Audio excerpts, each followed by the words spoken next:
नमस्कार, आपका नए और प्रेस वीडियो में हार्दिक स्वागत है। सभी पेंशनर्स, केंद्रीय कर्मचारियों और राज्य कर्मचारियों के लिए गुड न्यूज आई है। जी हां, आज सैलरी, पेंशन तथा महंगाई भत्ता में सरकार से बढ़ोतरी के ऐलान पर बड़ी खुशखबरी है। साथ ही सभी पेंशनर्स व कर्मचारियों के लिए भी 5 बड़ी खबरें आ चुकी हैं, जिसकी पूरी जानकारी आपको सबसे पहले इस वीडियो में देखने को मिलेगी। तो बने रहे आप वीडियो के लास्ट तक, जानिए इन महत्वपूर्ण खबरों को सबसे पहले। इससे पहले अगर आपने अभी तक भी इस वीडियो पर एक लाइक नहीं किया तो एक लाइक कर दीजिए, क्योंकि आपका एक लाइक ही हमारी मेहनत का फल होता है। वही चैनल को भी फ्री में सब्सक्राइब नहीं किया और सब्सक्राइब कर लीजिए, ताकि आगे भी आपको कर्मचारी और पेंशनर से जुड़े हर एक लेटेस्ट अपडेट सबसे पहले देखने को मिलती रहे।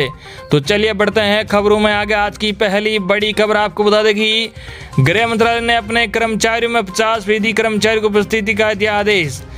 जी हां, कोविड-19 के मामलों में प्रत्याशित वृद्धि के मद्देनजर केंद्रीय गृह मंत्रालय ने अवर स्तर के अपने अधिकारियों को घर से ही काम करने को कहा है। साथ ही केवल 50% कर्मचारी ही कार्यालय आएंगे। गृह मंत्रालय ने गुरुवार को एक कार्यालय पत्र में कहा कि सभी अधिकारी सुबह 9 बजे से 10 बजे के बीच कार्यालय में आने के साथ ही उसी हिसाब से अपने जाने के समय में भी बदलाव कर सकते हैं। निश्चित क्षेत्रों में रहने वालों को कार्यालय आने से छूट होगी। गृह मंत्रालय ने कहा, दिल्ली में कोविड-19 के मामलों में अप्रत्याशित वृद्धि के चलते संक्रमण के प्रसार को रोकने के लिए यह कदम उठाने का फैसला लिया गया है। अवर चिव या समकक्ष स्तर के अधिकारियों और इससे निचले स्तर के अधिकारियों को घर से काम करने की अनुमति होगी और कार्यालय में कुल कर्मचारियों का 50% कार्यबल ही मौजूद रहेगा। उपस्थिति के लिए कर्मचारी की सूची तैयार होगी। जी आपको बता दें कि संबंधित विभाग के प्रमुख कार्यालय में उपस्थिति के लिए कर्मचारी सूची तैयार करेंगे। उपसचिव, समकक्ष या इससे ऊपर के सभी अधिकारी नियमित रूप से दफ्तर आएंगे। गृह मंत्रालय ने कहा, सभी अधिकारी सुबह 9 बजे से 10 बजे के बीच कार्यालय में आने के साथ उसी हिसाब से अपने जाने के समय में भी बदलाव कर सकते हैं। इससे लिस्ट या कॉरिडोर में भीड़ भाड़ नहीं होगी। विभाग प्रमुख इस संबंध में रोस्टर सिस्टम बनाएंगे। कोविड-19 के संबंध में दिशा निर्देशों का पालन जरूरी। जी हां, आपको बता दें कि किसी खास दिन नहीं आने वाले कर्मचारी अपने आवास पर हर समय टेलीफोन या अन्य इलेक्ट्रॉनिक्स माध्यम से जुड़े रहेंगे और घर से ही काम करेंगे। कार्यालय आने वाले सभी कर्मचारी कोविड-19 के संबंध में दिशा निर्देशों का पालन करेंगे। देश में स्वास्थ्य मंत्रालय की ताज़ा रिपोर्ट के अनुसार पिछले 24 घंटों में 2 लाख से अधिक नए कोरोना केस आए हैं और 1038 लोगों की जान भी चली गई है। वही अगली बड़ी खबर आपको बता दें कि सीनियर सिटीजन को मिल सकता है पेंशन का तोहफा। बस मोदी सरकार की मोहर बाकी। हाँ, अगर आप सीनियर सिटीजन हैं और पेंशन नहीं मिलती तो परेशान होने की जरूरत नहीं है, क्योंकि PFRD आपके लिए खास योजना लाया है। इसमें आप 70 साल की उम्र में भी पेंशन के लिए एलिजिबल हो सकते हैं। दरअसल मोदी सरकार के पास PFRD ने प्रस्ताव किया है कि न्यू पेंशन स्कीम में निवेश के लिए सीनियर सिटीजन को भी मौका दिया जाना चाहिए, ताकि वे अपना बुढ़ापा सिक्योर कर सके। वही अगली बड़ी खबर आपको बता दें कि NPS के नियमों में हुए बड़ा बदलाव। 5 लाख तक रकम निकालना टैक्स फ्री। वही 75 साल तक मिलेगी पेंशन। जी हां, आपको बता दें कि सीनियर सिटीजन के लिए सरकार की ओर से चलाई जा रही एक शानदार स्कीम। इसको ज़्यादा से ज़्यादा आकर्षक बनाने के लिए समय पर बदलाव होता है। अब बुजुर्गों को ज़्यादा पेंशन मिल सके, इसके लिए PFRD ने कई नए बदलावों के लिए प्रस्ताव दिया है। NPS को लेकर कई सारे बदलावों को हम एक एक करके समझते हैं। NPS में निवेश का दायरा बढ़ेगा। जी हां, आपको बता दें कि NPS में निवेश की अधिकतम उम्र को बढ़ाकर 70 साल करने का प्रस्ताव दिया गया है। अधिकतम आयु सीमा 65 साल है, यानी 65 साल तक का ही व्यक्ति NPS में निवेश कर सकता है। 75 साल तक चालू रहेगा खाता। जी आपको बता दें कि PFRD ने उन सब्सक्राइबर को भी बड़ी राहत दी है।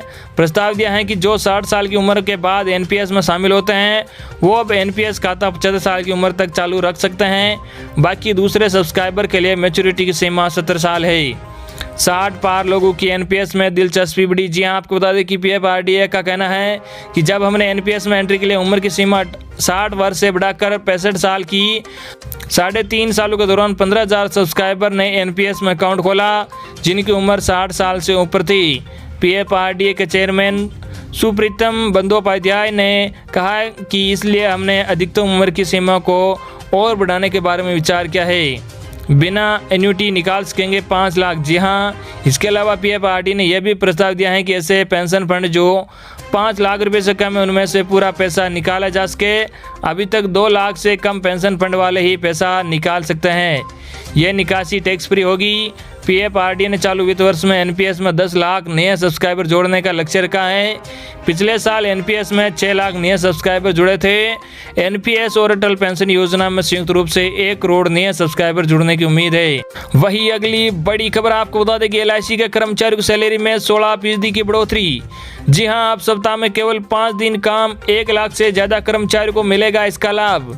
जी हां, आपको बता दें कि life insurance corporation of India यानी एलआईसी के कर्मचारियों को सरकार ने खुशखबरी दी है। सरकार ने एलआईसी के कर्मचारियों को सैलरी में 16% बढ़ोतरी कर दी है। सैलरी में बढ़ोतरी को वित्त मंत्रालय के वित्तीय सेवाओं के विभाग ने मंजूरी दे दी है। सूत्रों के हवाले से एक मीडिया रिपोर्ट में यह बात कही गई है। 1 लाख से ज्यादा कर्मचारियों को लाभ मिलेगा। जी हां, सैलरी में बढ़ोतरी के इस फैसले का एलआईसी के 1 लाख से ज्यादा कर्मचारियों को लाभ मिलेगा। इसके अलावा एलआईसी के कर्मचारियों को अब सप्ताह में 5 दिन ही काम करना होगा, यानी प्रत्येक शनिवार और रविवार को छुट्टी रहेगी। सप्ताह में 5 दिन काम का फैसला तुरंत प्रभाव से लागू हो गया है। एलआईसी के कर्मचारी संगठन लंबे समय से सप्ताह में 5 दिन काम की मांग कर रहे थे। वही आपको बता दें कि 13,500 रुपये तक का अतिरिक्त स्पेशल अलाउंस भी मिलेगा। जी हां, वित्तीय सेवाओं के विभाग ने एलआईसी कर्मचारियों के लिए 1500 रुपये से लेकर 13,500 रुपये तक प्रति माह अतिरिक्त स्पेशल अलाउंस पेश किया है।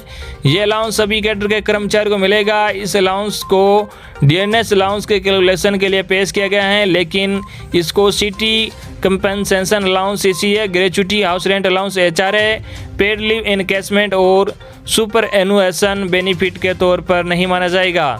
2017 से लंबी थी सैलरी में बढ़ोतरी। जी हां, आपको बता दें कि एलआईसी सामान्य तौर पर प्रत्येक 5 साल बाद सैलरी में बढ़ोतरी करती हैं। पिछली बढ़ोतरी 2012 में की गई थी। इसके बाद 2017 में बढ़ोतरी होनी थी, लेकिन ये अभी तक लंबी थी। ऐसे में इस बार लंबे समय के बाद सैलरी में बढ़ोतरी हुई है। हालांकि कर्मचारी सैलरी में 35% बढ़ोतरी की उम्मीद कर रहे थे, लेकिन केवल 16% बढ़ोतरी को ही मंजूरी मिली है। वही अगली बड़ी खबर आपको बता दें कि केंद्रीय कर्मचारियों के लिए गुड न्यूज। जुलाई से नाइट ड्यूटी पर मिलेगा अलग से भत्ता। जी हां, पूरा देश बीते 1 साल से कोरोना महामारी से जूझ रहा है। कोरोना की दूसरी लहर और ज्यादा खतरनाक है। सरकार ने कोरोना महामारी के बढ़ते खतरे को देखते हुए केंद्रीय कर्मचारियों के लिए कई नियमों में बदलाव किए। इन बदलावों में से लाखों केंद्रीय कर्मचारियों को राहत मिलने की उम्मीद है। अभी इन केंद्रीय कर्मचारियों को अपना डीए दोबारा मिलने का इंतजार है। यहाँ पर हम उन कर्मचारियों की बात कर रहे हैं जो रात में ड्यूटी करते हैं। जुलाई से जब डीए मिलना शुरू होगा तो नाइट ड्यूटी अलाउंस की भी शुरुआत होने की उम्मीद है। नाइट ड्यूटी करने वालों की सैलरी बढ़ जाएगी। जी हाँ, आपको बता दें कि 7वें वेतन आयोग की सिफारिशों के तहत नाइट ड्यूटी अलाउंस को लेकर बीते वित्त वर्ष की पहली 6 माही में सरकार ने फैसला किया था। इसे लेकर department of personal and training ने इसके लिए दिशा निर्देश जारी किया। सरकार ने यह नियम कोरोना काल में जारी किया था। हालांकि अभी सभी तरह के भत्तों पर सरकार ने रोक लगा रखी है, लेकिन जुलाई से जब भत्ते दोबारा मिलना शुरू होंगे तब नाइट ड्यूटी करने वाले केंद्रीय कर्मचारी की सैलरी में इजाफा भी होगा। नाइट ड्यूटी पर मिलेगा अलग से अलाउंस। जी आपको बता दें कि केंद्रीय कर्मचारी को रात में ड्यूटी करने पर अलग से अलाउंस दिया जाएगा, न कि ग्रेड पे के आधार पर। नाइट ड्यूटी अलाउंस अब तक कर्मचारी को विशेष ग्रेड पे के आधार पर मिलता था। नई व्यवस्था के मुताबिक नाइट अलाउंस देने से कर्मचारी को फायदा होगा और सैलरी भी बढ़ जाएगी। नाइट ड्यूटी अलाउंस कैसे तय होता है? जी आपको बता दें कि रात में ड्यूटी के दौरान हर घंटे के लिए 10 मिनट का वेटेज दिया जाएगा। सरकार के मुताबिक रात 10 बजे सुबह 6 बजे तक की गई ड्यूटी को नाइट ड्यूटी माना जाता है। नाइट ड्यूटी अलाउंस के लिए बेसिक पे की सीलिंग 43,600 रुपये प्रति महीने के आधार पर तय। वही अगली बड़ी खबर, डीए की बहाली कैसे बदलेगी केंद्रीय कर्मचारी के लिए पे मैट्रिक्स। जी हां, समझिए इस वीडियो में। आपको बता दें कि केंद्र ने हाल ही में ऐलान किया था कि वह सरकारी कर्मचारी के लिए महंगाई भत्ते को दोबारा शुरू करेगा।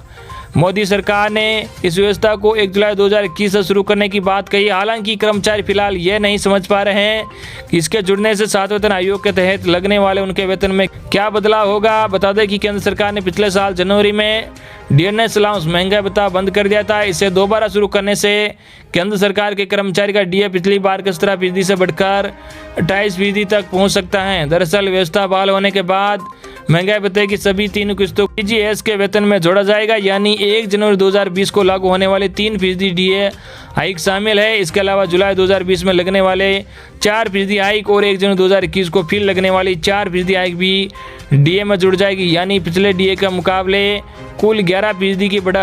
तो ये थी आपके लिए आज की लेटेस्ट बड़ी खबरें जो हमने सबसे पहले आप तक पहुंचाई है। आई होप कि आपको आज की हमारी सभी के सभी लेटेस्ट खबरें पसंद आई होगी। इस वीडियो पर ज़्यादा से ज़्यादा लाइक और इस वीडियो को ज़्यादा से ज़्यादा आपके मिलने वालों तक जरूर शेयर करना।